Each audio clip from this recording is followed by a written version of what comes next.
This is a reading from the poem of the Man God by Maria Valtorta, Volume 1, Episode 49, First Meeting of Peter and the Messiah, 13th of October, 1944.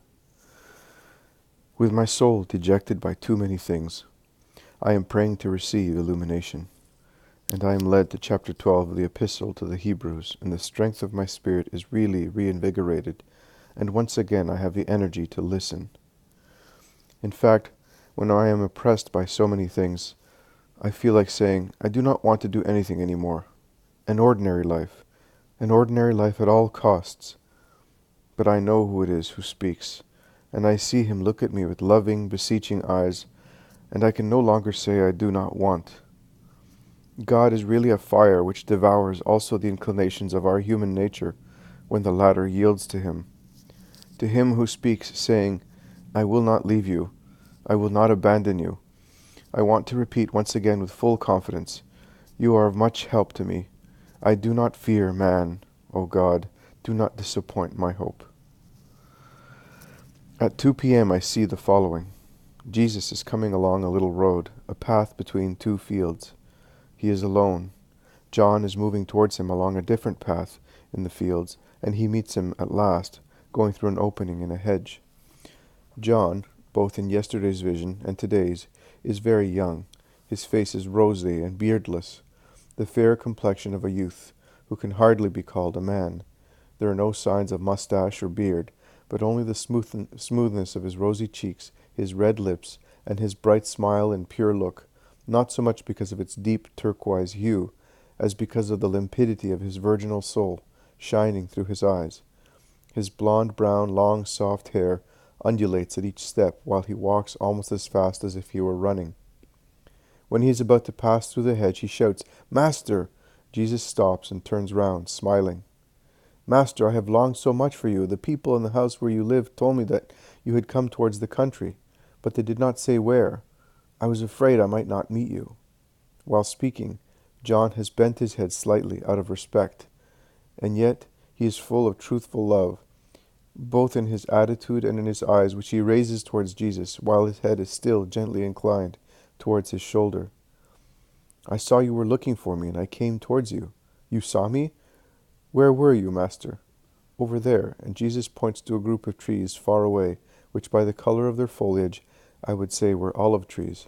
I was over there. I was praying, and thinking what to say this evening in the synagogue, but I came away as soon as I saw you. But how could you see me if I can hardly see the place, hidden as it is behind that hedge? And yet, you see, here I am. I came to meet you because I saw you. What the eye does not do, love does. Yes, love does. You love me, therefore, Master. And do you love me, John of Zebedee? So much, Master. I think I have always loved you. Before meeting you, long before my soul was looking for you, and when I saw you, my soul said to me, Here is the one you are seeking. I think I met you, because my soul perceived you. You said it, John, and what you say is right. I also came towards you because my soul perceived you. For how long will you love me? Forever, Master. I no longer want to love anybody but you. You have a father and a mother, brothers and sisters. You have your life, and with your life you have a woman and love. How will you be able to leave all that for my sake? Master, I do not know, but I think, if it is not pride to say so, that your fondness will take the place of father and mother, of brothers and sisters, and also of a woman. I will be compensated for everything if you love me. And if my love should cause you sorrows and persecutions, they will be nothing if you love me. And the day I should die? No, you are young, Master. Why die?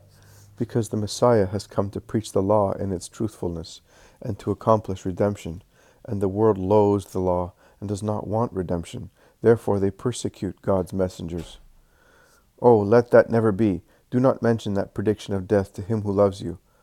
But if you should die, I would still love you. Allow me to love you. John's look is an imploring one. He has bowed his head lower than ever, and he walks beside Jesus and seems to be begging love. Jesus stops. He looks at him, scrutinizes him with his deep, penetrating eyes, and then lays his hand on his bowed head. I want you to love me. Oh, Master! John is happy. Although his eyes shine with tears, his well-shaped young mouth smiles. He takes the divine hand, kisses it on its back, and presses it to his heart. They take to the road again. You said you were looking for me. Yes, to tell you that my friends want to meet you, and because, oh, how I was longing to be with you again. I left you only a few hours ago, but I could no longer be without you. Have you therefore been a good announcer of the word? Also James, Master, spoke of you in such a way as to convince them, so that also who had no confidence, and is not to be blamed, because his reserve was due to prudence, is now convinced. Let us go and give him full assurance. He was somewhat afraid. No, not afraid of me. I have come for good people, and even more for those who stand in error. I want to save people, not to condemn them. I will be full of mercy with honest people, and with sinners also. By dishonest people I mean those who are spiritually dishonest, and hypocritically they feign to be good, whereas they do ill deeds. And they do such things and in such a way for their own profit, and to secure an advantage over their neighbors. I will be severe with them. Oh, Simon then need not worry. He is as loyal as no one else. That is what I like, and I want you all to be so. Simon wants to tell you many things. I will listen to him after speaking in the synagogue. I asked them to inform the poor and sick people in addition to the rich and healthy ones. They are all in need of the gospel. They are near the village.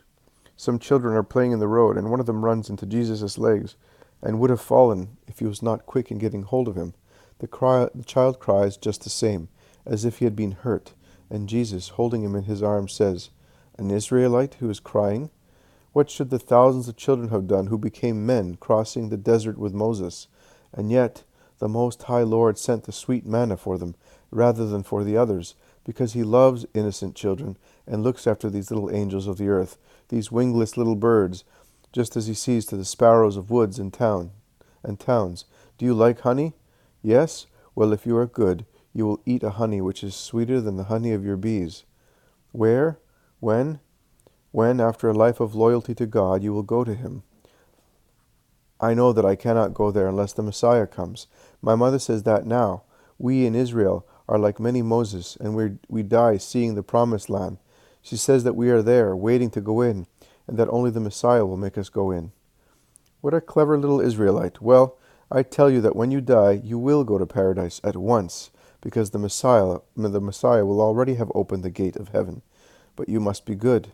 Mommy, Mommy! The child slides down from Jesus' arms and runs towards a young woman who is entering her house holding a copper amphora. Mommy, the new rabbi told me that I will go to paradise at once when I die, and I will eat so much honey. If I am good, I will be good.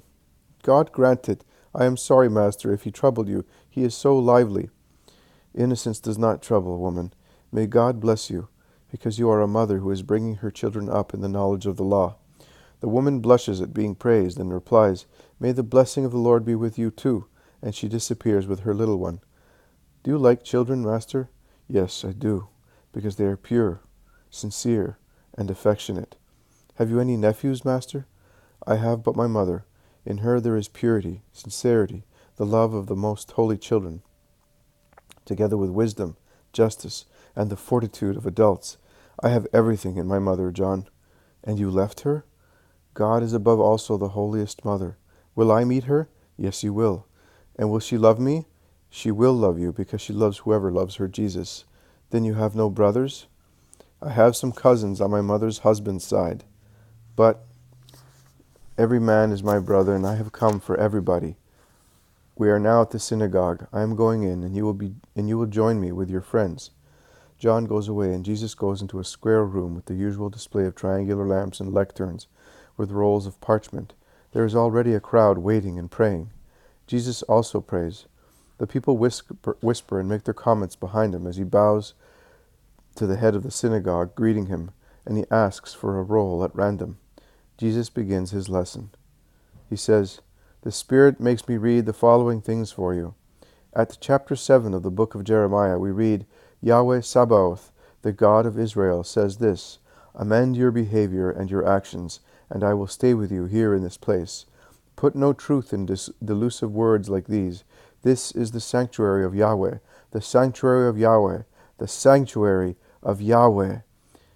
But if you do amend your behavior and your actions, if you treat each other fairly, if you do not exploit the stranger, the orphan, and the widow, if you do not shed innocent blood in this place, and if you do not follow alien gods to your own ruin, then here in this place I will stay with you, in the land that long ago I gave to your fathers forever. Listen, Israel, here I am to illuminate for you the words of light, which your dimmed souls can no longer see or understand. Listen, there is much weeping in the land of the people of God. Old people cry, remembering past glories. Adults cry because they are bent under the yoke. Children cry because they have no prospects of future glory. But the glory of the earth is nothing compared to a glory which no oppressor except mammon and ill will can take away. Why are you crying? Because the Most High, who was always good to his people, has now turned his face elsewhere, and no longer allows his children to see his countenance. Is he no longer the God who parted the sea and made Israel cross it, and led the people through the desert, and nourished them, and defended them from their enemies, and that they might not lose the way to heaven? He gave a law for their souls, as he had sent them a cloud for their bodies. Is he no longer the God that sweetened the waters and sent manna to his worn-out children? Is he not the God who wanted you to settle in his land, and made an alliance with you as the father with his children? Well then, why has the foreigner struck you? Many amongst you mumble, and yet the temple is here. It is not enough to have the temple, and to go and pray God in it. The first temple is in the heart of every man, and that is where holy prayer should be said. But a prayer cannot be holy, unless the heart first amends its way of living, and with his heart man also amends his habits, affections, the rules of justice towards the poor, servants, relatives, and God.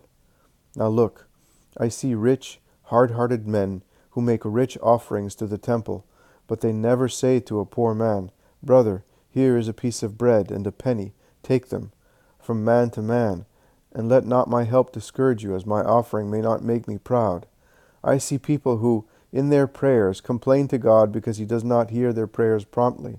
Then, when a poor wretch, very often a relative, says to them, Listen to me, they reply heartlessly, No, I see you crying because your money is squeezed out of your purses by your ruler. But then you squeeze blood out of those you hate, and you are not filled with horror when you take the blood and life away from a body. O Israel, the time of redemption has come. Prepare its way in your hearts with good will. Be honest, good, love one another. The rich must not despise the poor. Merchants must not defraud. The poor must not envy the rich. You are all of one blood, and you belong to one God. You are all called to one destiny. Do not shut with your sins the heavens that the Messiah will open for you. Have you erred so far? Err no longer. Abandon all errors. The law is simple, easy, and good, as it goes back to the original 10 Commandments, illuminated by the light of God. Come, I will show you which they are. Love, love, love. God's love for you. Your love for God. Love for your neighbors. Always love, because God is love, and those are the Father's children who know how to live love. I am here for everybody and to give everybody the light of God. Here is the word of the Father that becomes food for you. Come, taste, change the blood of your spirits with this food. Let every poison vanish. Let every lust die. A new glory is offered to you, the eternal one, to which all those will come whose hearts will truly study the law of God. Start from love. There is nothing greater. When you know how to love, you will already know everything, and God will love you.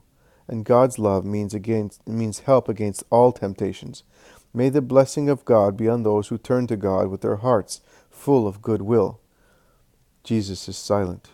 The people whisper. The meeting breaks up after some hymns, many of which are sung like psalms. Jesus goes out into the little square. On the doorstep there are John and James with Peter and Andrew. Peace to you, says Jesus, and he adds, Here is the man who in order to be just must not judge before knowing, but he is honest in admitting he is wrong. Simon, you wanted to see me? Here I am. And you, Andrew, why did you not come before? The two brothers look at each other, embarrassed.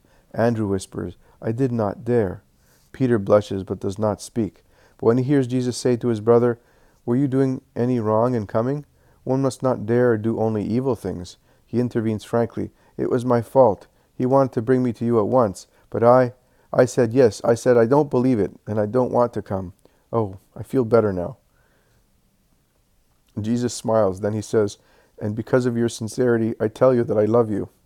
But I'm not good. I'm not capable of doing what you said in the synagogue. I'm quick-tempered, and if anyone offends me, I'm greedy, and I like money. And in my fish business, I have not always been honest, and I am ignorant, and I have little time to follow you to receive your light. What shall I do?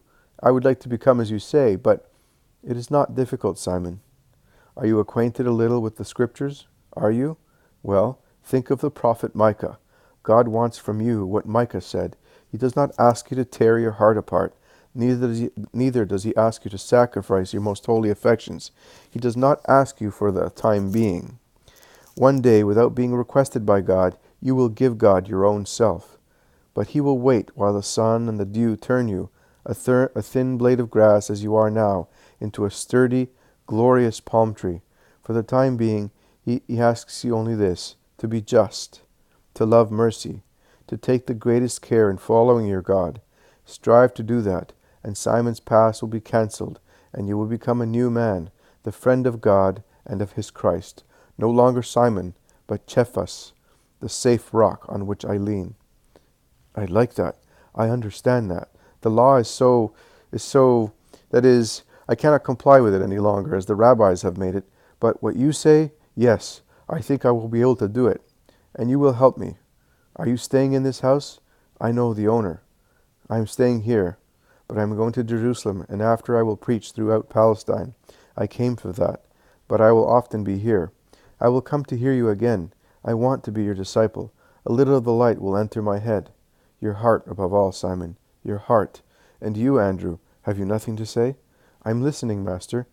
My brother is shy. He will become a lion.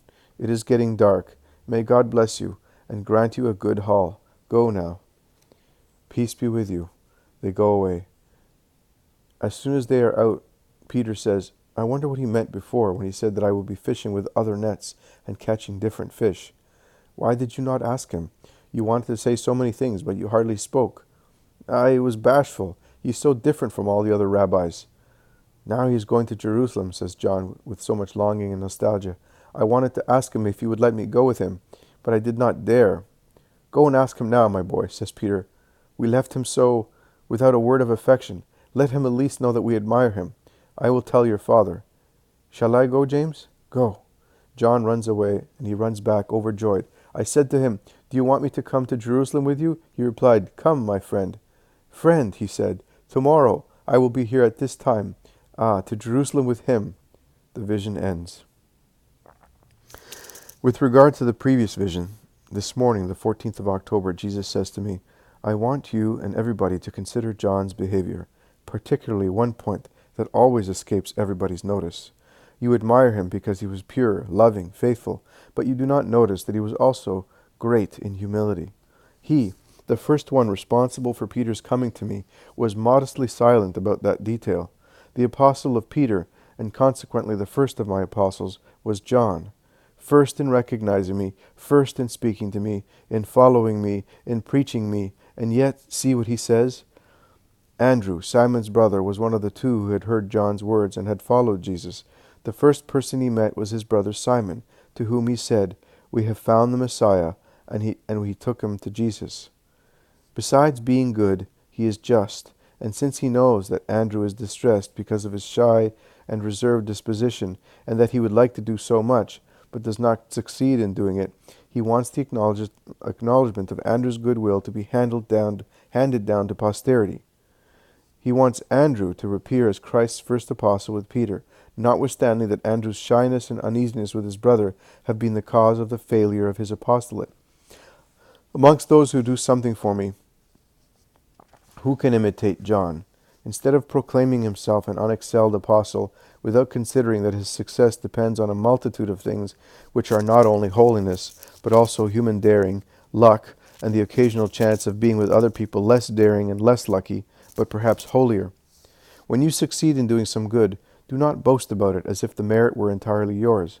Praise God, the Lord of the apostolic workers, and have a clear eye and a sincere heart to see and give each the praise they deserve.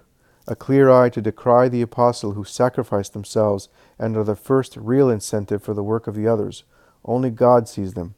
They are timid and seem to be doing nothing, whereas they draw from heaven the fire that urges daring workers.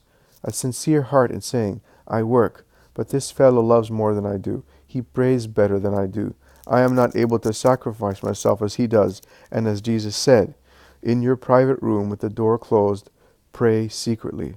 Since I am aware of his humble, holy virtue, I want to make it known and say, I am an active instrument. He is a power that inspires me, because, joined as he is to God, he is a channel of celestial energy for me.